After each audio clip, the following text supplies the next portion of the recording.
نستغفره ونؤمن به ونتوكل عليه ونعوذ بالله من شرور أنفسنا ومن سيئات أعمالنا من يهده الله فلا مضل له ومن يضلله فلا هادي له وأشهد أن لا إله إلا الله وحده لا شريك له وأشهد أن محمدا عبده ورسوله أما بعد فإن خير الحديث كتاب الله وخير الهدي هدي محمد صلى الله عليه وسلم وشر الأمور محدثاتها وكل محدثة بدعة وكل بدعة ضلالة وكل ضلالة في النار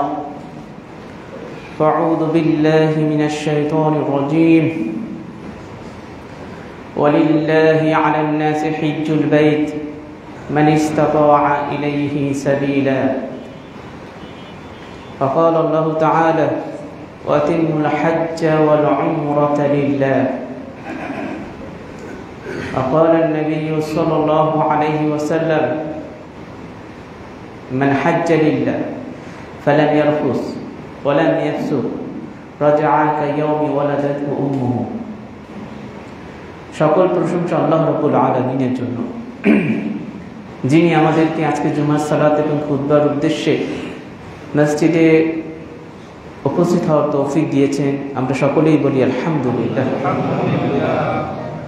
দরুদ এবং সালাম প্রিয় নবী মুহাম্মদ রাসূলুল্লাহ সাল্লাল্লাহু আলাইহি ওয়াসাল্লাম। সম্মানিত দিনী ভাইরা আমার, মাহে রমজানের পর আজকে আমার এই খুতবা এমন সময়ে যখন আর মাত্র 2 সপ্তাহের মতো আছে বা তার চেয়ে কম আমাদের বাংলাদেশে যারা হজ করবেন, হাজিরা হজ্জের উদ্দেশ্যে রওনা দেবেন। তো সম্ভবত 29 তারিখ থেকে ফ্লাইট শুরু হবে এই মাসের। এই জন্য হজ্জের গুরুত্বের উপরে আমি কিছু আলোচনা করতে চাচ্ছিলাম আজকে। আল্লাহ রাব্বুল আলামিন কুরআনুল কারীমে হজ্জের প্রসঙ্গে আলোচনা করেছেন এবং আমরা সকলেই জানি মুসলিম মাত্র ইসলাম 5টি ভিত্তির উপরে প্রতিষ্ঠিত, তার মধ্যে হজ একটি। তো হজ ইসলামের রোকনের অন্তর্ভুক্ত অত্যন্ত গুরুত্বপূর্ণ একটি ইবাদত, যা কতিপয় শর্ত সাপেক্ষে জীবনে মাত্র একবার আদায় করা ফরজ। কার উপরে? মুসলিম হতে হবে, বালক হতে হবে, সুস্থ মস্তিষ্কের অধিকারী হতে হবে, সেখানে পৌঁছার যাতায়াতের রাস্তা নিরাপদ হতে হবে, হজ্জে যাওয়ার মতো অর্থ সম্পদের মালিক হতে হবে। এই ধরনের কতগুলো শর্তের সাপেক্ষে একজন মুসলিমের উপরে জীবনে মাত্র একবার ফরজ। এরপর যদি সে করতে চায় হজ, সেটা তার জন্য নফল হিসেবে গণ্য হবে, কিন্তু ফরজ জীবনে মাত্র একবারই। যে ব্যক্তির সামর্থ্য আছে কিন্তু হজ করে না, হজ্জের জন্য তার মনের মধ্যে আকাঙ্ক্ষা জাগে না, আরো পরে, এখন সময় হয়নি, আরো দেরি হলে হজ করব, এটা যে কত মারাত্মক একটা তার চিন্তা ভাবনা। একটি বর্ণনা থেকে আমরা বুঝতে পারছি যে যে ব্যক্তি হজ করলো, হজ ফরজ হলো কিন্তু হজ করেন, সে ইহুদি হয়ে মারা যাক বা খ্রিস্টান হয়ে মারা যাক, কোনো আসে যায় না। তাহলে বোঝা যাচ্ছে হজ্জের ইবাদত যে মুসলিমের উপরে ফরজ, সে নারী হোক বা পুরুষ, তার বিলম্ব করাটা উচিত না। এমনও হতে পারে যে হজ না করার আগেই মৃত্যুবরণ করেছে। আমাদের দেশে খুঁজলে এমন কিছু লোক পাওয়া যাবে, এমন লোকের কথা শোনা যাবে, হজ ফরজ হয়েছে 20 বছর আগে, এখনো হজ করেনি, বয়স হয়ে গেছে। আবার কেউ তো এমনও আছে হজ করেছে যে বৃদ্ধ বয়সে মারা গেছেন, কিন্তু তারপরে হজ করতে যাননি, বলে যে আমার হজ করতে হবে না। এই যে গাফলতি, এটা যে কোন পর্যায়ে পাপের দিকে তাকে নিয়ে যেতে পারে, এই ব্যক্তি সেই জিনিসটা চিন্তা করেন। তো নবী করিম সাল্লাল্লাহু আলাইহি ওয়াসাল্লামের হাদিস, আল্লাহ রাব্বুল আলামিনের নির্দেশ এবং ইসলামে এটি 5টি স্তম্ভের একটি অন্তর্ভুক্ত হওয়ার কারণে এটা যে একটা কত বড় ইবাদত, যে ব্যক্তির উপর ফরজ হয়েছে তার এরা যত্ন সহকারে, গুরুত্ব সহকারে আদায় করাটা কর্তব্য, কারণ তার উপর ফরজ হয়ে গেছে। আল্লাহ রাব্বুল আলামিন কোরআনুল কারীমে হজ সম্পর্কে বেশ কিছু আয়াত নাযিল করেছেন। তার মধ্যে আমি কিছু অংশ শুধু আজকের খুতবায় উল্লেখ করছি, যেটা শুরুতে আমি তেলাওয়াত করেছিলাম। আল্লাহ বলেছেন, ওয়ালিল্লাহি আলান নাসি হিজ্জুল বাইত মান ইসতাতাআ ইলাইহি সাবিলা। হজের পথ যার জন্য সহজ, যার উপরে হজ ফরজ হয়েছে তার জন্য হজ করা কর্তব্য। কিসের জন্য? ওয়ালিল্লাহি আলান নাস, আল্লাহর জন্য মানুষ হজ করবে। কার জন্য? আল্লাহর জন্য সেই ব্যক্তি হজ করাটা তার কর্তব্য, জরুরি, যার উপরে ফরজ হয়ে গেছে। সেখানে যাওয়া, যার জন্য যে শর্তগুলো আছে তার মধ্যে আছে, সে হজ করবে। কোরআনুল কারীমে আল্লাহ অন্য আয়াতে বলেছেন, ওয়াতিমুল হজ্জ ওয়াল উমরাতা লিল্লাহ, তোমরা হজকে পূর্ণ করো, তোমাদের উমরাকে পরিপূর্ণ করো, লিল্লাহি, এক আল্লাহর জন্য, এক আল্লাহর সন্তুষ্টির জন্য, অন্য কোনো সন্তুষ্টি এখানে থাকবে না। ইসলাম এটাই চায়, আমাদের দিন এটাই শেখায়। সেটা কি? ইন্না সলাতি ওয়া নুসুকি ওয়া মাহইয়ায়া ওয়া মামাতি লিল্লাহি রাব্বিল আলামিন। আমার সালাত, আমার কুরবানি, আমার জীবন, আমার মরণ, যত ইবাদত আছে সবকিছু একমাত্র আল্লাহর জন্য হবে। তো দিনী ভাইরা এবং বোনেরা, যাদের উপর হজ ফরজ হয়েছে, আমরা অন্য সকল ইবাদত যেমন আল্লাহর জন্যই করব। কোরআনুল কারীমের মধ্যে ওয়ালিল্লাহি আলান নাস হিজ্জুল বাইত ওয়া আতিমুল হজ্জ ওয়াল উমরাতা লিল্লাহ, এই যে দুই আয়াতে আল্লাহর জন্যই শব্দটা যে আবার ভালোভাবে গুরুত্ব দিয়ে উল্লেখ করা হয়েছে, তার মানে বোঝা যাচ্ছে সকল ইবাদত তো আল্লাহর জন্যই করব। বিশেষভাবে জীবনে একবার মাত্র ফরজ, সারা জীবনে একবার। এটা খুব কঠিনভাবে, খুব দৃঢ়তার সাথে এক আল্লাহর সন্তুষ্টির জন্যই তোমাদের করতে হবে, অন্য কোনো কিছু এখানে থাকা যাবে না। আপনি জীবনে যে কাজটা একবারই করবেন, ওয়ান চান্স ফরজ, সেই কাজটা মানুষ কিভাবে করে? একবার সুযোগ, মাত্র একবার, গোটা জীবনে মাত্র একবার ফরজ। তারপরে আপনি একবার আরেকবার না করলেও আপনার কোনো জবাবদিহি নেই। একবার ফরজ। 80 বছর, 90 বছর, 100 বছরের হায়াত, ফরজ মাত্র একবার। ওই কাজটা অথচ ফরজ নামাজ প্রত্যেকদিন পড়তেছেন, কিন্তু প্রতিদিন 5 বার, আর গোটা জীবনে একবার। ফরজ রোজা প্রত্যেক বছরে 1 মাস। 100 বছর বেঁচে থাকলে তো কত মাস সে রোজা রাখলো? আর হজ মাত্র একবার, যেটা ওয়ান চান্স, একবারই ফরজ গোটা জীবনে। সেই ইবাদতটা কতটা গুরুত্ব নিয়ে মুসলিমদের আদায় করা উচিত, আমরা আমাদের মুসলিমদের মধ্যে সেই গুরুত্ব দেখি না, অধিকাংশের মধ্যে নাই। যাদের মধ্যে আছে কিছু গুরুত্ব, তাদের মধ্যে একটা ইমোশনটাই বেশি, দিনের বুঝ, সুন্নাহ মোতাবেক হজ করা, হজকে সঠিকভাবে সম্পাদন করা, তাওহীদের উপর টিকে থেকে হজ করা, হজের মর্ম অনুধাবন করা, এগুলো আবার আবেগীদের মধ্যে অনুপস্থিত অধিকাংশের মধ্যে।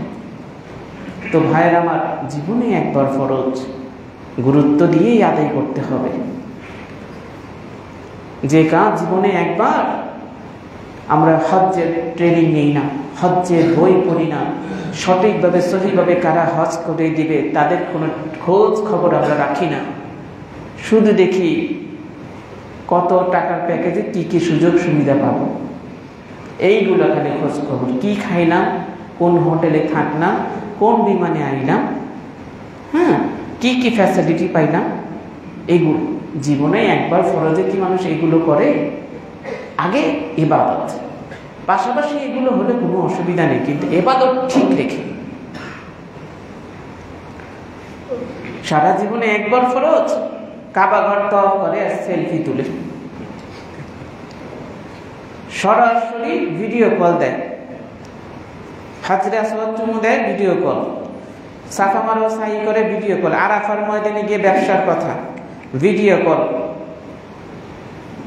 সারা জীবনে একবার যেটা আল্লাহ ফরজ করেছেন সেই ইবাদতটা কি মানুষ এভাবে করে? আমরা কবে বুঝবো এগুলা, কবে বুঝবো? সম্মানিত দিনী ভাইরা আমার, এমন একটা ইবাদত যেটার মর্যাদার ব্যাপারে এত হাদিস, আলহামদুলিল্লাহ।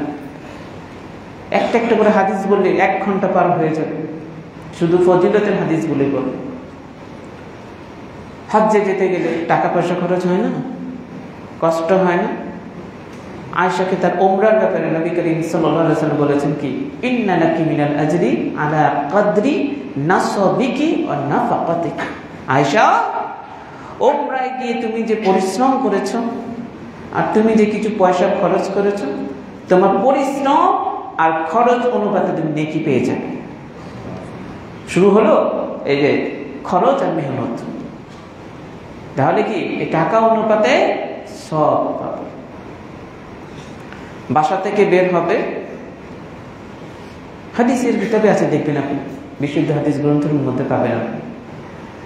এই আমাদের ফাদাইল আমালের কিতাবের মধ্যে আছে, সহিহ ফাদাইল আমাল, যেটা একজন হাজি যখন বাড়ি থেকে বের হয় হজ্জের উদ্দেশ্যে, আগে তো উটের বাহন ছিল, উট দিয়ে যাবে কত মাইল, কত মাইল, শত শত মাইল, অনেকের বাড়ি অনেক দূরে, এখন তো না বিমানে যাচ্ছে। আপনার বাড়ি থেকে সৌদি পর্যন্ত, মক্কা পর্যন্ত পৌঁছতে উট যতবার পা ফেলবে, হাদিসে আছে এক একটা কদমের তার একটা করে নেকি লেখা হয় হাজির জন্য, অথবা একটা করে তার গুনাহ মাফ করা হয়, অথবা একটা করে তার মর্যাদা উঁচু করা হয়। এখন আপনি বিমানে যান আর গাড়িতে যান, উট দিয়ে যদি আপনি যেতেন মক্কাতে, কয় মাস লাগতো এবং এই উট কতবার পা ফেলত? নবী করিম সাল্লাল্লাহু আলাইহি ওয়াসাল্লাম কি বলেছেন? আল গাজি ফি সাবিলিল্লাহ, আল্লাহর পথে যোদ্ধা, হাজি, উমরাকারী, এরা আব্দুল্লাহ, এরা হচ্ছে আল্লাহর দল। তারা যখন আল্লাহর কাছে হাত তুলে দোয়া করে, আল্লাহ তাদের দোয়া কবুল করেন। তারা যখন আল্লাহর কাছে কিছু চায়, আল্লাহ তাদেরকে তা দিয়ে দেন। আল্লাহর দল আবার দোয়া কবুলকারী দল। গোটা জীবনে একবার ফরজ, কি মর্যাদা ইবাদতের! নবী করিম সাল্লাল্লাহু আলাইহি ওয়াসাল্লাম সাহাবী ইবনে মাসউদ বলতেছেন, ক্বালা রাসূলুল্লাহ সাল্লাল্লাহু আলাইহি ওয়াসাল্লাম, আল্লাহ রাসূল বলেছেন, তাবিউ বাইনাল হজ্জি ওয়াল উমরাতি, তোমরা হজ এবং উমরা কাছাকাছি সময়ে করো, মানে পরপর করো। ফাইন্নাহুমা ইয়ানফিয়ানিল ফাকর ওয়াদ দুনুব কামা ইয়ানফিল কির খাবাসাল হাদিদি ওয়াল যাহাবি ওয়াল ফিদ্দা ওয়া লাইসা লিল হজ্জাতিল মাবরুরাতি সাওয়াবুন ইল্লাল জান্নাহ। হজ এবং উমরা দারিদ্রতাকে দূর করে দেয়, আর কি দূর করে? পাপ দূর করে দেয়। ঠিক যেমনি ভাবে কামারের হাঁপড় লোহা এবং সোনার মরিচাগুলোকে ধুয়ে ফেলে, দূর করে দেয়, মুছে দেয়, ঠিক তেমনি হজ এবং উমরা মানুষের পাপগুলোকে, মানুষের দারিদ্রতাকে, অর্থনৈতিক সংকটকে দূর করে দেয়। সুবহানাল্লাহ। টাকা খরচ হচ্ছে, গায়ে লাগার কিছু নেই, আল্লাহ কোত্থেকে দিয়ে দিবেন আপনি টেরও পাবেন না। কারণ আল্লাহ রাসূল বলেছেন, হজ করলে উমরা করে দারিদ্রতা দূর হবে, আপনি অর্থ সংকটে পড়বেন না। عن أبي هريرة رضي الله عنه قال قال النبي صلى الله عليه وسلم من حج فلم يرفث ولم يفسق غفر له ما تقدم من ذنبه। যে ব্যক্তি হজ করলো, হজ্জে গিয়ে কোনো ফাহিশা কাজ করলো না, অশ্লীল কথাবার্তা বললো না, আল্লাহ রাব্বুল আলামিন তার পূর্বের সকল গুনাহকে ক্ষমা করে দিবেন। আরেকটি হাদিস আবু হুরায়রা বলেছেন, রাসূলুল্লাহ সাল্লাল্লাহু আলাইহি ওয়াসাল্লাম বলেছেন, মান হাজ্জা লিল্লাহি, যে ব্যক্তি একমাত্র আল্লাহকে খুশি করার জন্যই আল্লাহর উদ্দেশ্যে হজ করলো, ফালাম ইয়াফুস ওয়ালাম ইয়াফসুক, হজ্জে গিয়ে কোনো অশ্লীল কাজ, বেহুদা কাজ, গুনাহের কাজ, পাপের কাজ, ঝগড়াঝাটি এগুলো কিচ্ছুই করলো না, রাজাআ কায়াউমি ওয়ালাদাতহু উম্মুহু, সে হজ থেকে ফিরে আসলো তার বাড়িতে এমন অবস্থায় যেন আজকেই তার মা তাকে জন্ম দিয়েছে, ঠিক সেই রকম নিষ্পাপ হয়ে। এত বড় ইজ্জত, এত বড় পুরস্কার, এত বড় প্রতিদান যে ইবাদতে, এই ইবাদতের গুরুত্ব আমাকে আপনাকে বুঝেই ওইখানে পা বাড়ানোটা উচিত। মনে করতে হবে এটা থাইল্যান্ড আর ব্যাংককের কোনো সফর না, এটা ইবাদতের সফর। কিসের সফর? ইবাদতের সফর। আল্লাহ রাসূল সাল্লাল্লাহু আলাইহি ওয়াসাল্লামকে একবার জিজ্ঞেস করা হলো, আইয়ুল আমালি আফদাল, হে আল্লাহর রাসূল কোন আমল সর্বোত্তম?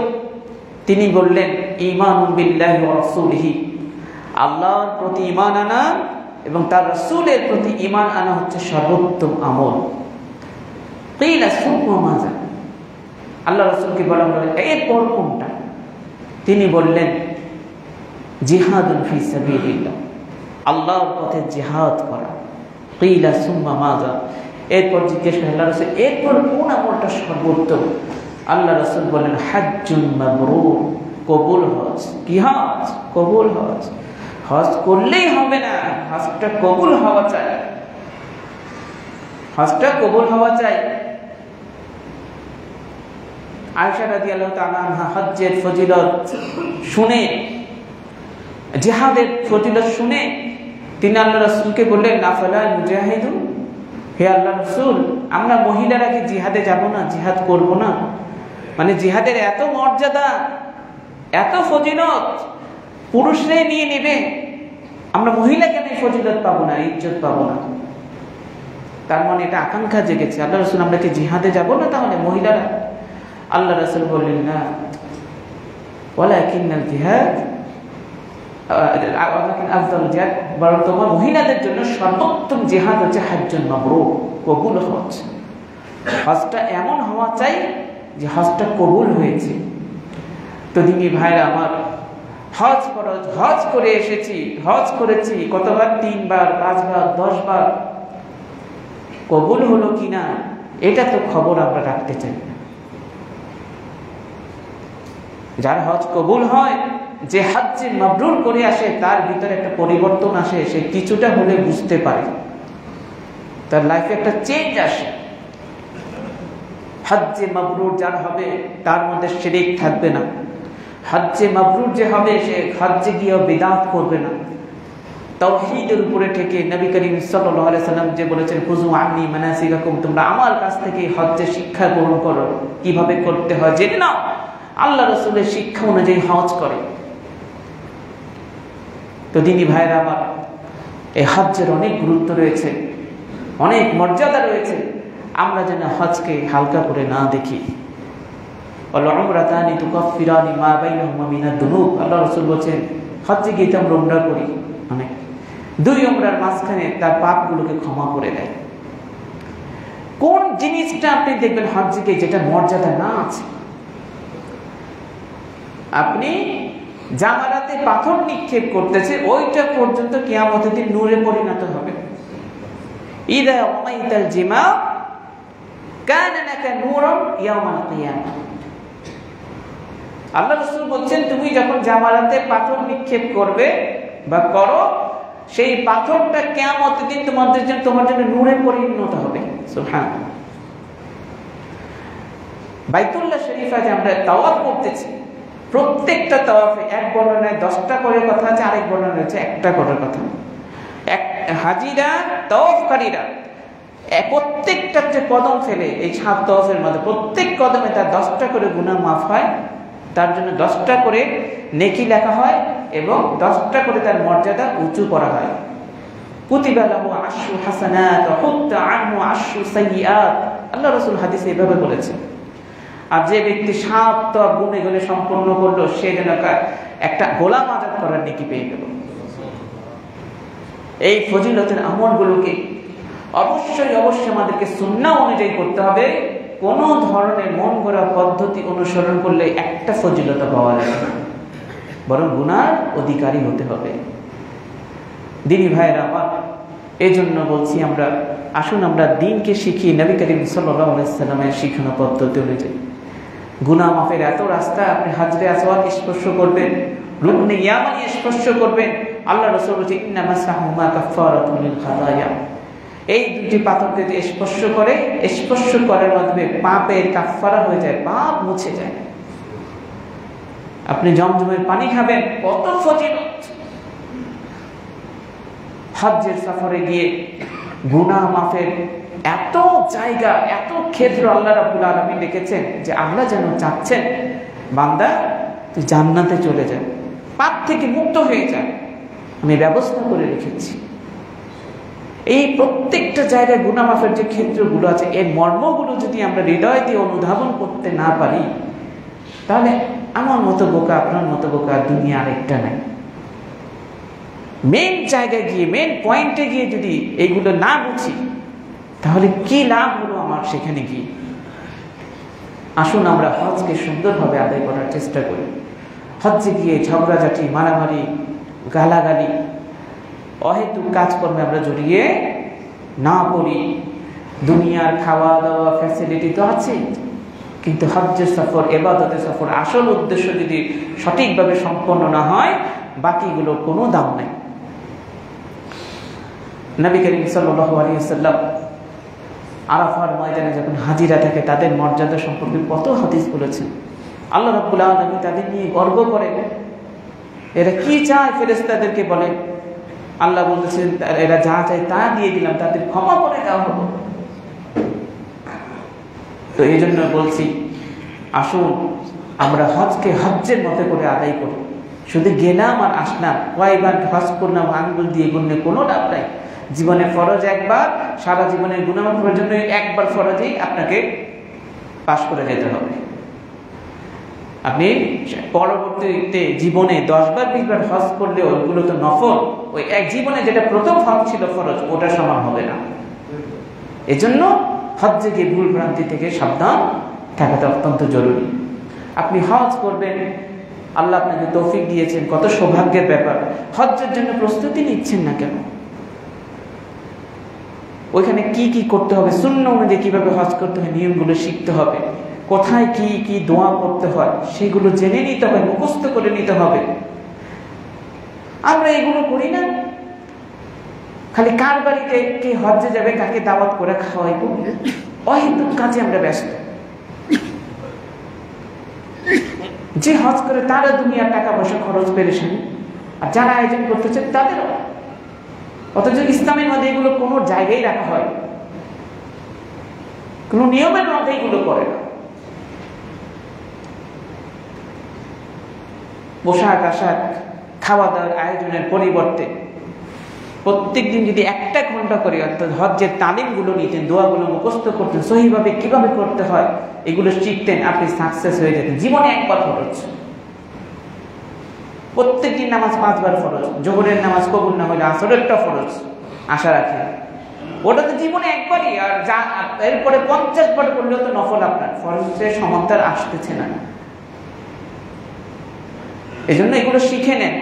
হজ্জে গিয়ে আল্লাহ যে কয়বারই আমাকে নিয়েছেন সেখানে আমি দেখেছি বহু হাজি কিচ্ছু পারে না। এমনও হাজি পেয়েছি নামাজের মধ্যে রুকুতে গিয়ে কি দোয়া করতে হয় সেটা বলতে পারে না, খালি টাকা কামাইছে ভাই।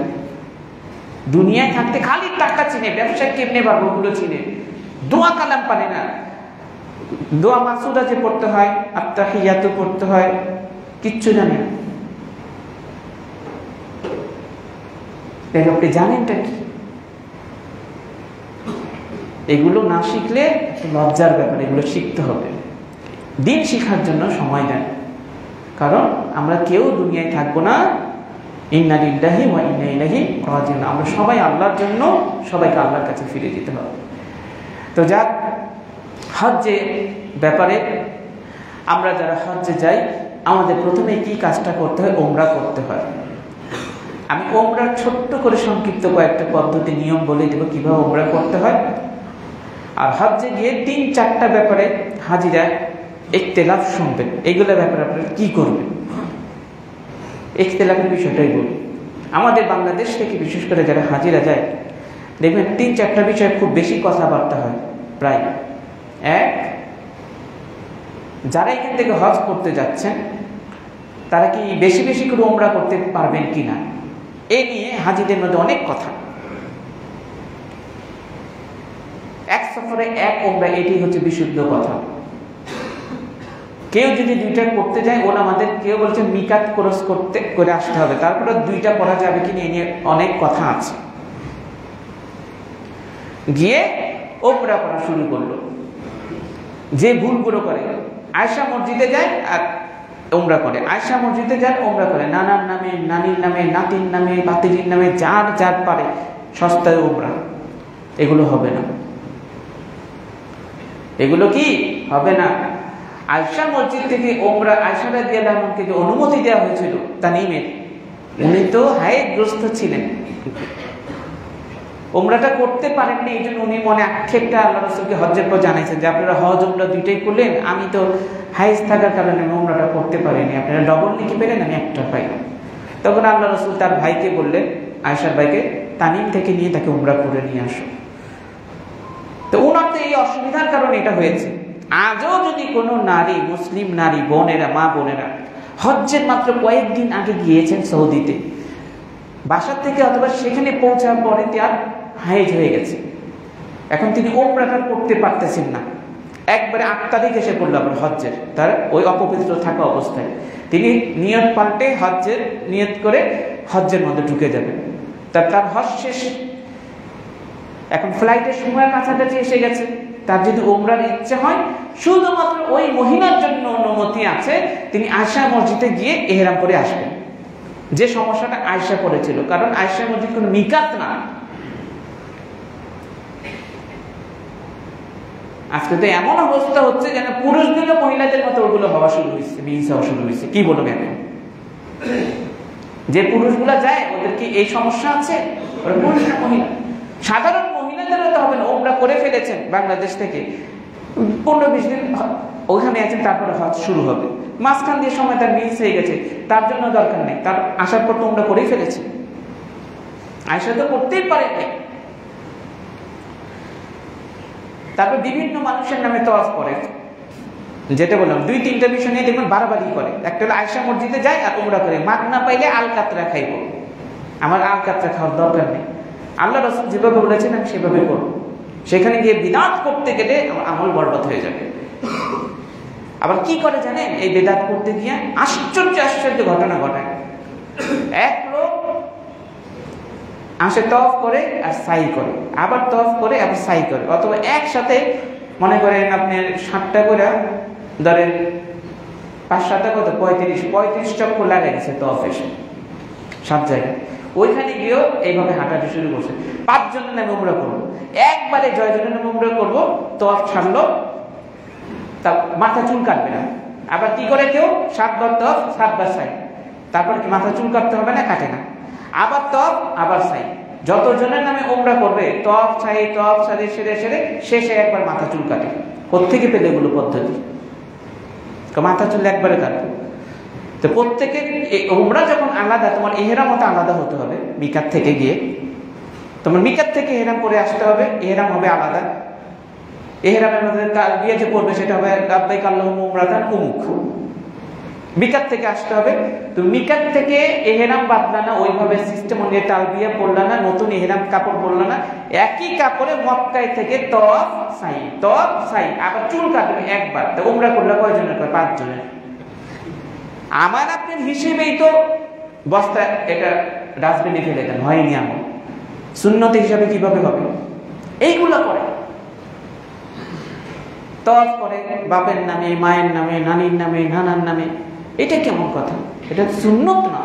সুন্নত হচ্ছে আপনি তওয়াফ করার সময় আপনি যদি মন চায়, আপনার পরিবারের কেউ মারা গেছেন কিংবা কেউ অসুস্থ আছেন, অথবা আপনার কাছে বলেছেন আমার জন্য একটু দোয়া করো, আল্লাহর ওইখানে গিয়ে আপনি তওয়াফের অবস্থায় ফাঁকে ফাঁকে আপনি যার যার কথা মনে পড়ছে আল্লাহর কাছে দোয়া করলেন। তওয়াফের অবস্থা তাসবিহ তাহলিল করা যায়, জিকির আজকার করা যায়, দোয়াও করা যায়। আল্লাহ অমুক বোন অসুস্থ, অমুক ভাই অসুস্থ, দোয়া চেয়েছেন, আল্লাহ তুমি ওটা সুস্থ করে দাও। আল্লাহ আমার অমুক আত্মীয় মারা গেছে, আল্লাহ তুমি মাফ করে দাও। যদি মন চায়, হঠাৎ হঠাৎ মনে করলে একটু দোয়া করে দিলে, সারাক্ষণ তো এই দোয়ার মধ্যে থাকবেন না। আপনি তওয়াফের যে নিয়ম জিকির আজকার ওগুলো করতে থাকবেন। আপনি তওয়াফের অবস্থায় কারো জন্য দোয়া করতে পারেন, কিন্তু ওর নামে তওয়াফ করবেন নফল, এইগুলো তো নাই। বুঝছেন? আয়েশা মসজিদে গিয়ে ওমরা করা আর নামে তওয়াফ করা, এগুলো বাদ দিতে হবে। নতুন করে চালাকি করে কি ইয়েতে গেছি, জেদ্দায় চলে গেছি, ওইখানে গিয়ে শপিংও করে আবার জেদ্দা থেকে হিরাম বাইতে আসে। কেউ তাইফে যায় ঘুরে, কয়েকবারই হিরাম বাইতে আসে। ভাই নির্দিষ্ট যে মিকাত আছে, মিকাতটার স্থানে গিয়ে ওখান থেকে পড়ে তারপরে আসতে হয়। তারপরে তো এক সফরে যে নামে উমরা, এটা নিয়ে বহু ইখতিলাফ। বিশুদ্ধ হচ্ছে একটাই, বিশুদ্ধ হচ্ছে কি একটাই। দুইটার ব্যাপারে অনুমতি দেওয়া মিকাত, ওইখান থেকে হেরাম করে ক্রস করে আসেন, ওইখান থেকে হজ্জে 2-3 দিন আগে অনেক হাজিরা আসে, তখন আপনি করে নিতে পারেন একটা। তারপরে অনেক কথা এটা নেই। তো যাক, বুঝতে পেরেছেন হজ্জে গিয়ে যে ভুলগুলো করে, নামে তওয়াফ আর খালি ওমরা। খাওয়ার জন্য নামতে হয়, নামাজ পড়তে হয়। বলে যে জোহর আসর আমরা কসর করে ফেলি, তাহলে তো জার্নিতে আছে, ওইখানেও পড়বে না। কয় না জোহরের টাইমে জোহর 4 রাকাত পড়বো, আসরের সময় আসর। বাস তো থামবে না, শুধু দুপুরে খাওয়ার জন্য বিরতি দিয়েছে, বলছে শর্ট টাইমে আপনি খাওয়া এবং নামাজ সেরে ফেলেন, তারপরে 2 করে 4 রাকাত করে ফেলেন কসর, জোহর এবং আসর পড়বে না। তো ওদেরকে বলে আমরা তো বাস থামাবো না, হয় বাস থামাবে না হয় ঝগড়া লাগবে। অনেকে নামাজও পড়তে পারে না, মদিনা চলে গেছে। কেন? কয় আমরা কি মুসাফির না মুকিম? চিন্তা করেন মাথায় কি ভুলগুলো ঢুকেছে। আল্লাহ রাসূল সাল্লাল্লাহু আলাইহি ওয়াসাল্লামের শিক্ষা সহজ যেগুলো, সেগুলো পালন করে না। আরাফার ময়দানে এগুলোতে যে কসর নামাজ পড়তে হয়, নবী কারীম সাল্লাল্লাহু আলাইহি ওয়াসাল্লাম সুন্নাহ, আপনি কসরই পড়বেন। জোহর এবং আসর 2 ওয়াক্তের নামাজ, জোহরের ওয়াক্তে 2 রাকাত করে পড়বেন, 1 আযান আর 2 ইকামত। ঠিক তেমনি আরাফার ময়দান যখন ত্যাগ করবেন, মুজদালিফায় গিয়ে মাগরিব এবং এশা একসাথে পড়বেন, মাগরিবের 3 আর এশার 2। তো কসর পড়বে না জমা পড়বে, এই নিয়ে কথা বলবে। 3 নম্বর পয়েন্ট যেটা আমি দেখেছি সবাই, সেটা কি? মিনায় পাথর মারাকে কেন্দ্র করে আজিজিয়াতে কিংবা ওই আপনি সীসা এলাকা বলে, মিনার কাছাকাছি এলাকা কিছু, এই এলাকা কি মিনার অন্তর্ভুক্ত নাকি মিনার কাছাকাছি সংলগ্ন এলাকা, মিনার এরিয়ার বাইরে? কেউ বলবে আপনি আছেন হোটেলেই থাকেন, মিনার ওইখানে যাওয়ার দরকার নেই রাত্রি যাপনের জন্য, এটা তো মিনার ভিতরে। কেউ বলবে না না মিনার ভিতরে না। এগুলো কোনো কিছু শোনার দরকার নেই। যারা হজ এজেন্সি গুলো নিয়ে যায়, আমাদের জানা মতো অধিকাংশ হজ এজেন্সি, আমার চোখে দেখা যেগুলো, তারা আলেম না, ব্যবসায়ী। অনেকের আমলও একটু ভালো না, কেউ দাড়ি ক্লিন শেভ,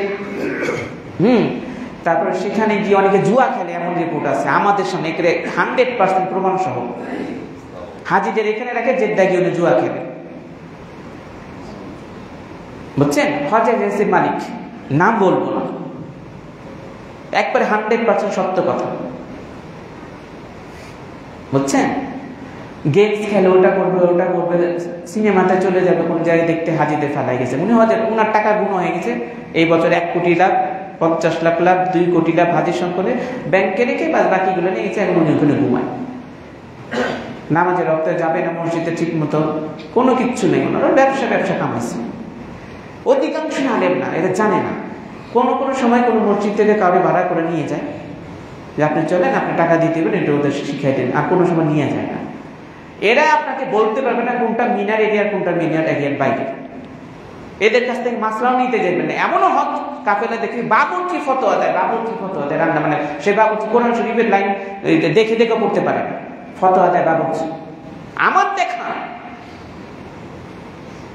ব্যবসা করে 50 জন হাজির জন্য একটা ধরেন রাহাবার, একজন আলেম বা এগুলো 3 জন মতো কোটা থাকে।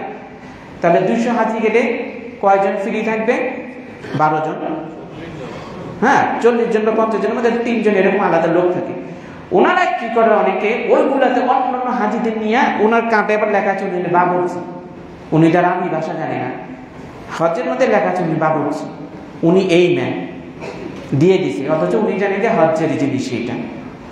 ওগুলো দিয়ে ওনারা 5 লাখ করে যদি একটা হাজির বা 6 লাখ করে নিতে পারে, তাহলে 12 জনের মধ্যে যদি 4 জন আলেম থাকতে হবে, বাদ দিয়ে দেয় চাইছে কত 24 লাখ টাকা আলেম না নিয়ে গেল, ইনকাম হয়ে গেল, বা 25 লাখ টাকা আলেম বাদ কোটা। এইভাবে করে করে অনেকে 1 কোটি 2 কোটি টাকা ইনকাম করে ফেলে হাজির সংখ্যা অনুযায়ী। তারা এটা তাদের আলাদা ইনকাম, সৌদি সরকারকে ধোকা দিয়ে, অথচ এগুলো ফ্রি খাত, হলো কি ফ্রি খাত, ওগুলো বিক্রি করে হাজিদের। দেখবো অনেকে কয় চান্সই নেই, লাস্ট টাইমে পাইছে, এই মুহূর্তে আপনি কেমনে পাইলেন, কারণ আলাদা কোটা আছে, যদি আপনি দেন 6 লাখের 8 লাখ দিতে হইব। বাবুর্চির খাতায় নিয়ে গেছে, করে কোথায় নিয়ে গেছে, বাবুর্চি হিসাবে নিয়ে গেছে, ওটা বিক্রি করছে, অথচ নেওয়ার কথা কি বাবুর্চি, অথবা একজন আলেম প্রশিক্ষক। 300 হাজি নিয়ে গেছে, একজন মাত্র হুজুর নিয়ে গেছে, 1 টাকা হুজুরের পকেটে দেয় না, সারাদিন কয় খালি প্রত্যেকদিন তালিম দিবেন, আর কিচ্ছু না। 300 জনের জন্য অন্তত 6 জন আলেম দরকার। কয়জন নিয়ম? 6 জন, মিনিমাম 6 জন। 6 জনের কাছে একজনকে দিয়ে করায় 50,000 টাকা পর্যন্ত 40 দিনের জন্য নিয়ে গেছে, তাকে বেতন হিসেবে দেয় না, বকশিসও দেয় না, অথচ তিনি 2 কোটি কামাই হারাইছেন। আর পুরো হজটা মেইনলি ডিপেন্ড করতেছে কার উপরে, ওই আলেমের উপরে, ইমাম সাহেবের উপরে। কারণ যেটার জন্য হজ্জে গেছেন, কার হাতে জিম্মি, ওই আলেমের কাছে। সবাইয়ের কাছে গুরুত্বপূর্ণ হবে যিনি মুআল্লিম আলেম, হজ্জের ট্রেনিং দিবেন, উনার গুরুত্ব কম। উনার পকেটে 50,000ও নাই, বাবুর্চি বকশিস পায় গেছে 5 লাখ, হজ শেষ, সবাই বাবুর্চি ও দেয় 50 রিয়াল, ওই দেয় 100 রিয়াল, দিয়ে 5 লাখ 4 লাখ হয়ে গেছে। আর আলেম ইমাম সাহেবের 4 আনা পয়সা না, সহজ সরল পাইছে, সবাইছে 6 জনের কাছে একবার আদায় করায় নিয়েছে। এই হচ্ছে বাংলাদেশ। খুতবার মধ্যে সবকিছু বলা যায় না, তো যদি বলি প্র্যাকটিক্যাল অভিজ্ঞতায়, আপনারা বলবেন এগুলো হজ্জের ব্যবসা করে না, জাহান্নাম করে গেছে। কি কিনতে আছে, জাহান্নাম করে গেছে।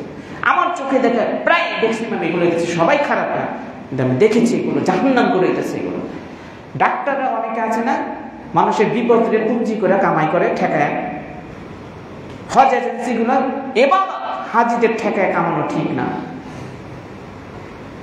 যেখানে তাদের খেদমত করলে কয় আমরা হাজিদের খেদমত করতেছি, কিচ্ছু না, কামাই না। খেদমত হলো টাইটেল, এটা কি মুখে ধোঁয়া তুলতেছে, আসলে হলো ব্যবসা। এগুলো ঠিক না। এর জন্য অনেক হাজিরা ঝগড়া করে, সেখানে গিয়ে এজেন্সির ভুল ভ্রান্তির কারণে করে, তারা কমিটমেন্ট অনুযায়ী কাজ করে না। তো এগুলো করলে তার অনেক মতবিরোধটা সেখানে থাকতো না।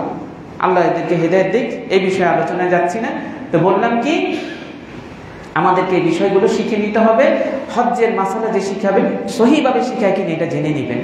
কে কত ফ্যাসিলিটি দিল, এটার চেয়ে কোন গ্রুপের মধ্যে একটা ভালো আলেম যাচ্ছে, আপনি ওটাকে বেশি গুরুত্ব দেন। কোন গ্রুপে একটা ভালো আলেম যাচ্ছে, ধরেন আপনি এক হজ্জের মধ্যে জমজম টাওয়ারে রাখবেন এক কাফেলা, আরেক কাফেলা বলতেছে যে আমরা এর চেয়ে একটু কম, কিন্তু বাংলাদেশের সালাফি আলেমদের একজন বিখ্যাত আলেমকে নিয়ে নিয়েছেন তিনি, একটা তাকওয়াবান, যিনি হজ্জের সবকিছু জানেন। আপনি কারে চয়েস করবেন? ওনারে। কোন কাফেলা একটা ভালো আলেম আছে দক্ষ, যিনি শিরক করেন না, বিদআত করেন না, একবারে নবীর সুন্নতি তরিকায় হজ করাইল, কামার ওই টাওয়ারের দরকার নেই, এমন ওনার সাথে থাকুন। জীবনে একবার ফরজ। টাওয়ারে থাকলে টাওয়ারের টাকা দিবেন, টাওয়ারে না থাকলে টাওয়ারের টাকা দিবেন, সে অনুযায়ী তো চুক্তি, সেখানে তো লাভ লসের কোনো কিছু নেই, চুক্তি অনুযায়ী আপনার কাজ হবে। তো ভাইরা আমার বিষয়গুলো বুঝবেন। প্রত্যেকটা ইবাদতের সফর কোনো ঝামেলাকে প্রশ্রয় দিবেন না, অহেতুক জিনিসগুলো নিয়ে মাতামাতি করবেন না। এই জন্যই বললাম ওয়ালিল্লাহি আলান নাসি হিজ্জুল বাইত, আল্লাহর জন্য হজ করুন, জীবনে একবার ফরজ, এখানে কোনো কম্প্রোমাইজ নাই, অহেতুক কোনো কথাবার্তা জড়ানো যাবে না। তো যাক ভাইরা আমার, হজ্জে কি এই বিষয়গুলো নিয়ে আপনারা দেখবেন, কথা হয়, এইগুলো এড়ায় চলবেন। খালি বলবেন ভাই আমি এত কিছু বুঝি না, সুন্নত কোনটা এটা করা হয়। যদি সুন্নত এটা আমার মাযহাবে, এটা আমি সুন্নতটাই পালন করেন, আপনি মাযহাবেরটা করেন, ঝগড়া করার জায়গা না এটা, বুঝছেন? খালি বলবেন যে নবীজি করছেন কিনা, সুন্নত কিনা বলেন আমার, সুন্নত হলে আমি এটা করুন, না হইলে না। আল্লাহ যেন আমাদের সুন্নতি তরিকায় হজ করার তৌফিক দেন। তো যারা যাবেন প্রথমে উমরা করবেন, উমরা করতে গেলে বাসা থেকে হেরাম করে বের হবেন, পরিষ্কার পরিচ্ছন্ন গোসল করে ইহরামের কাপড় পরবেন। পুরুষরা 2টা কাপড়, মহিলারা স্বাভাবিক পোশাক পরবেন। হ্যাঁ, পুরুষরা স্যান্ডেল পরবেন, যেটা টাকনু ঢেকে রাখবে না। হ্যাঁ, এহরাম যেহেতু বাসা থেকে বাঁধা হয় না, এহরামের পোশাকটা সুবিধার জন্য পরে নেওয়া হয়। তা আপনি মুহরিম হয়ে যান এহরামের কাপড় পরলে, যতক্ষণ না আপনি মিকাতের কাছাকাছি পৌঁছে তালবিয়া না পড়তেছেন। তো বাসা থেকে আতর সুগন্ধি এগুলো মেখে নিতে পারেন পুরুষরা। এহরাম অবস্থায় যা যা নিষিদ্ধ ওইগুলো বই থেকে আপনি পরে নেবেন, হজ্জের ট্রেনিংয়ে দিবেন। সুগন্ধি মাখা, এহরাম বাঁধার পরে হ্যাঁ, নখ চুল কাটা এগুলো কাটবেন না। তারপরে মক্কায় পৌঁছে যাবে। মক্কা পৌঁছার একটু আগে, মানে বিমানবন্দরে নামার, জেদ্দার বিমানবন্দরে নামার একটু আগেই, হয়তো 15-20 মিনিট আগে আপনাদের বলবে যে আমাদের মিকাত আসতেছে। কয়েকটা ভাষায় বলে সামনে মিকাত। তো যখন এই অ্যানাউন্সমেন্ট করবে তখন আপনারা লাব্বাইক আল্লাহুম্মা লাব্বাইক পড়া শুরু করবেন। এবং তার আগে বলবেন আল্লাহুম্মা লাব্বাইক, ওই যে উমরাতান, আপনি নিজের উমরা করলে বলবেন যে লাব্বাইক উমরাতান, আর যদি অন্যের পক্ষ থেকে উমরা করেন উমুকের পক্ষ থেকে লাব্বাইক উমরাতান। ঠিক আছে, এইভাবে আপনার বইতে লেখা আছে, যেহেতু সময় সংক্ষেপ এই জন্য আমি এইভাবে বলে দিচ্ছি।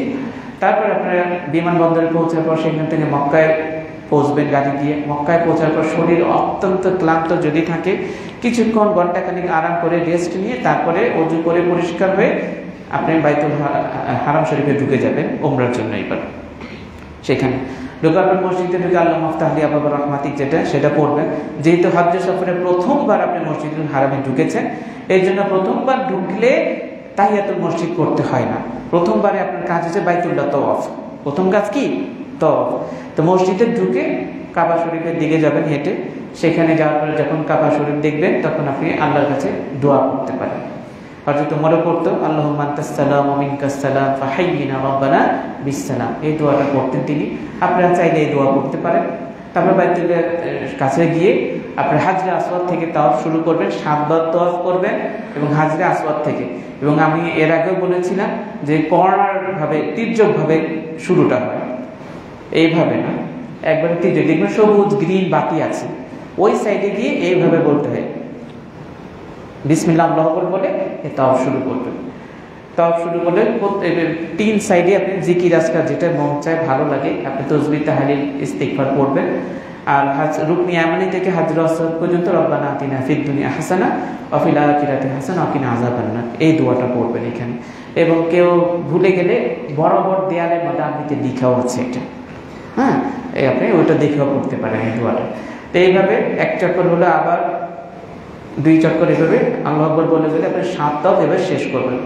তাওয়াফের অবস্থায় যদি কারো ওযু ছুটে যায় তাহলে ফিরে গিয়ে আবার নতুন করে ওযু করে শুরু থেকে তাওয়াফ শুরু করতে হবে, একের থেকে শুরু করবেন। তাওয়াফের জন্য ওযু শর্ত, তাওয়াফের জন্য কি লাগবে? ওযু শর্ত। এবং তাওয়াফকে বলা আছে নামাজের মতে। নামাজের অবস্থায় কথা বলা জায়েজ নাই, কিন্তু তাওয়াফের অবস্থায় প্রয়োজন হলে 2-1টা কথা বলা যেতে পারে। একসাথে 2-3 জন তাওয়াফ করতেছেন হাত ধরে ধরে, কয়টা হয়েছে? 3টা না 2টা? পাশের জন্য এটা বলে দিল 2টা হয়েছে, বাস থেমে গেলেন, জিকির আজকার করতে থাকলেন, কোনো দরকার হলে জিজ্ঞেস করবেন। হ্যাঁ, তো এইভাবে আপনি তাওয়াফ করবেন। তাওয়াফের অবস্থা ওযু ছুটে গেলে ওযু করে আসতে হবে। সাইয়ের সময় ওযু শর্ত না, ওযু ছুটে গেলেও অসুবিধা নেই সাফা মারার সময়, কিন্তু তাওয়াফের মধ্যে ওযু লাগবেই। এই জন্য যারা তাওয়াফ করতে যাবেন ওযুটা ধরে রাখতে হবে, ওযুটা ধরে রাখতে হবে, একেবারে খেয়াল রাখবেন এটা। ওযু ছুটে গেলে আবার এক থেকে শুরু করতে হবে।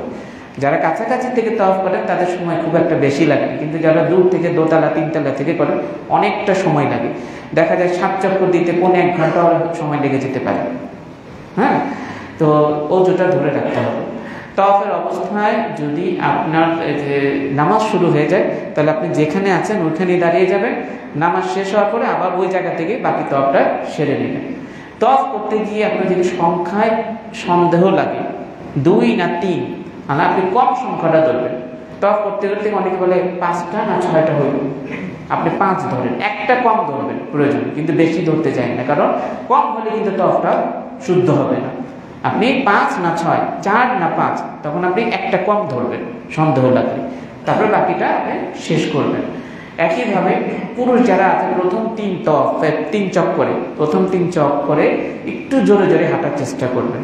যেহেতু ভিড় থাকে ওইভাবে হাঁটা যায় না, অন্তত একটু বোঝা যায় যে শরীরটা হেলে দিলে একটু শক্তি নিয়ে ওইভাবে প্রথম 3 চক্করে হাঁটবেন, পুরুষদের জন্য এটা। আর বাকি 4 চক্কর স্বাভাবিকভাবে তারা হাঁটবেন। একইভাবে প্রথম তওয়াফে যখন উমরার জন্য করতেছেন তখন আপনাদের পুরুষদের একটা কাঁধটা খোলা থাকবে, একটা কাঁধ খোলা থাকবে, এটাকে ইস্তেবা বলা হয়। এভাবে দিয়ে কাপড়টা ফেলে দেয়, একটা কাঁধ খোলা থাকবে, এটা তওয়াফের অবস্থা। কিন্তু যখন নামাজে দাঁড়াবেন আপনি, সেটা তওয়াফ শেষে 2 রাকাত নামাজ হোক বা ফরজ নামাজ হোক, কাঁধ কিন্তু ঢেকে নিতে হবে। তওয়াফের অবস্থায় পুরুষদের কাঁধ খোলা রাখা যাবে না।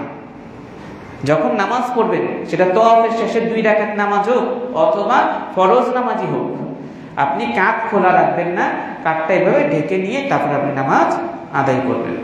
তো তওয়াফ যখন আপনার শেষ হলো, আপনি জমজমের পানির কাছে যাবেন, সেখানে গিয়ে জমজমের পানি খান। এগুলো সুন্নাহ মুস্তাহাব আমল, ওয়াজিব না।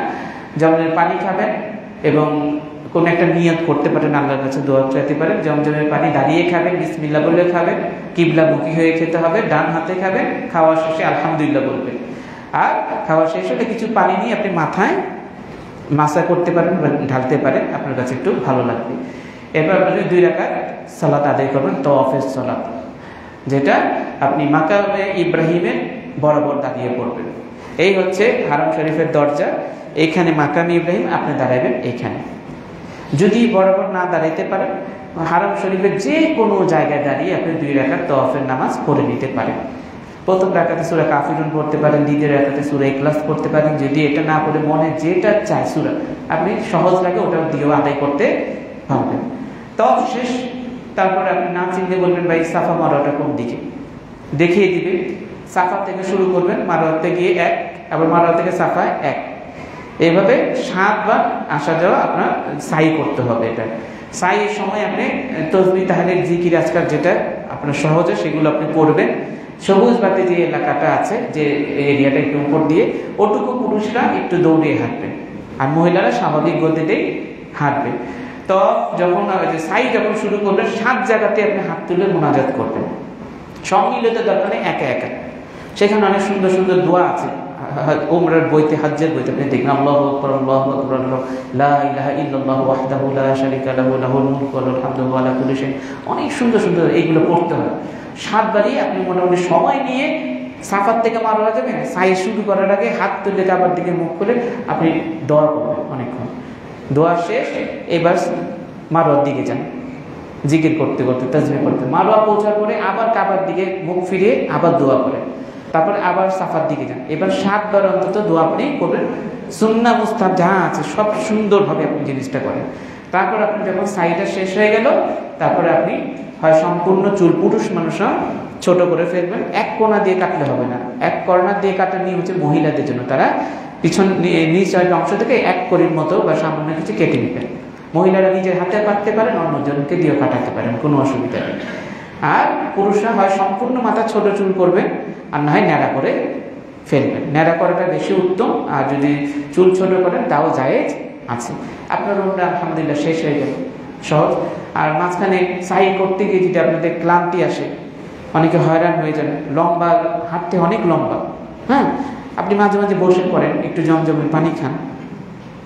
ওখানে জায়গায় জায়গায় দেখা যায় ঝাড় আছে, ঠান্ডা আছে, গরম আছে, যেটা ভালো লাগে আপনি নিয়ে খান, একটু রেস্ট নেন। অনেক বয়স্ক মহিলারা থাকে, একটু হাঁটতে কষ্ট হয়, রেস্ট নিয়ে নিয়ে আপনার 1.5 ঘন্টা লাগবে না, 2 ঘন্টা, কোনো অসুবিধা নেই। আপনি হাঁটতে কষ্ট হচ্ছে, একটু রেস্ট নেন, আবার হাঁটেন, কিন্তু আপনার 7টা সম্পূর্ণ করতে হবে।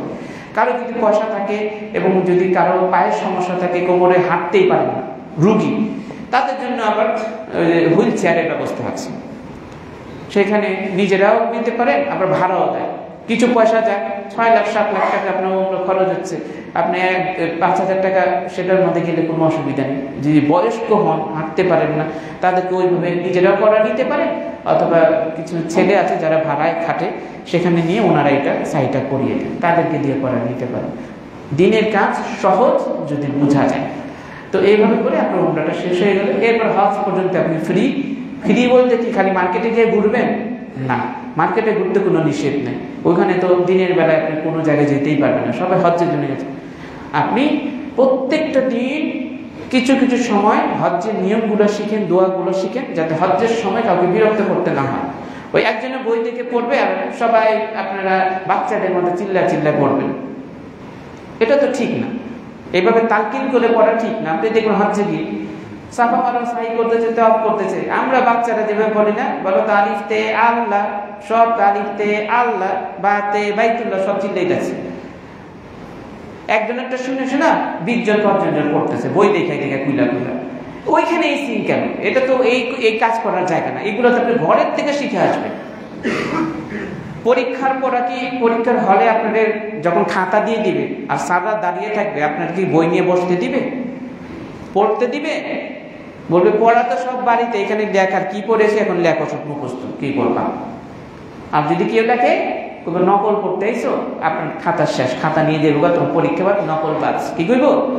নকল করতে আইসে। মানে এটা জাস্ট এমনি বললাম উদাহরণ দিয়ে। তো আমাদের যে মাঝখানে এত সময় আছে, হজ্জে যারা বাংলাদেশে এত সময় আছে, কোন জায়গায় কি আমল করতে হবে, দোয়া করতে হবে, এটা তো কয়েক ঘন্টার ব্যাপার। আপনি মাসখানে সময় পাচ্ছেন বাংলাদেশে, ওইখানে গিয়ে প্রায় 3-4 সপ্তাহ সময় পাচ্ছেন। মুখস্থ করে নেন, 1 জন বলবে 20 জন বলবেন কেন সাথে সাথে? যদি একান্তই ভুলে যান, নিজের কাছে নিজে একলা দেখে নেন, প্রয়োজন একান্ত হইলে। তো আল্লাহ আমাদের সবার হজকে হজ্জে মাবরুর হিসেবে কবুল করুন। যারা এবার হজ্জে যাচ্ছেন, আল্লাহ তাদেরকে সুন্দরভাবে হজ করার তৌফিক দান করুন। আল্লাহ যেন তাদেরকে সুস্থ রাখে। বাংলাদেশ থেকে যত হাজি যাবে, আল্লাহ যেন সকলকে সুস্থ রাখেন এবং সুন্দরভাবে কবুল হজ করার তৌফিক দান করেন।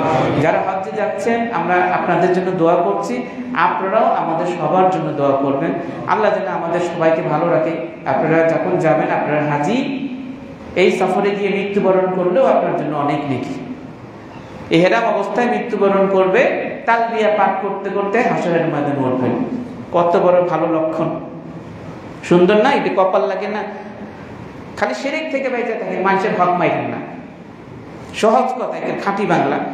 শিরক করেন না, বেদাত করেন না, মানুষের হক মাইরেন না। আপনি চান কপাল।